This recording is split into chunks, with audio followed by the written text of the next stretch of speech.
కాశీ వారాల మాతకి నవరాత్రుల్లో 3 రోజులు శాశ్వత వారదావరాన్ని బాగా చూశారు అమ్మవారు అలాగే ఉన్నారు.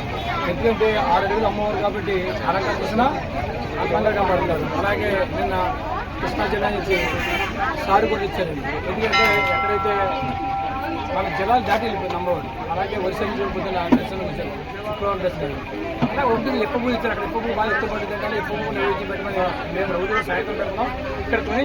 కానీ అక్కడి నుంచి ఎక్కువ వర్షాలు బాగా జరుగుతూనే ఎక్కువ ఇచ్చారు. ఎందుకంటే చూడండి ఎంత పవర్ఫుల్ ఉండాలని అమ్మవారు చూడండి. మనకి మన విజయవాడ కృష్ణ జిల్లా ఇది 3వ రోజు, ఇవాళ 50,000 మంది జనం వచ్చారంటే అమ్మవారు గొప్ప.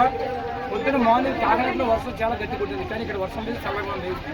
మండు ఎండాకాలంలో టైంలో కూడా నవరాత్రి టైంలో 3 రోజులు కూడా చల్లగా ఉంటుంది తప్ప మనకి లేదు. అంటే అమ్మవారు కొరకు చూడండి, ఏ ఇంట్లో ఆడవారు గట్టి కొడితే ఆ కుటుంబం ఎప్పుడు బాగుంటుందో అలాగే అమ్మవారు కూడా పవర్ఫుల్గా ఉన్నారు. అలాగే ఆడవారు 10 మంది చెప్పి ఎలాగ చేస్తారో అలాగే ఆడవారు కూడా మంచి సపోర్ట్ చేసి ముందు దిగుతారు. ఇదంతా నా గొప్ప కాదు, అమ్మవారు గొప్ప. ఈ చుట్టుపక్కల ఉన్న ఆడవారు అందరూ కూడా ఇది ఒక కార్యక్రమం తీసుకొని మంచి ముందుకు తీసుకెళ్తారు. అందరికీ నమస్కారం.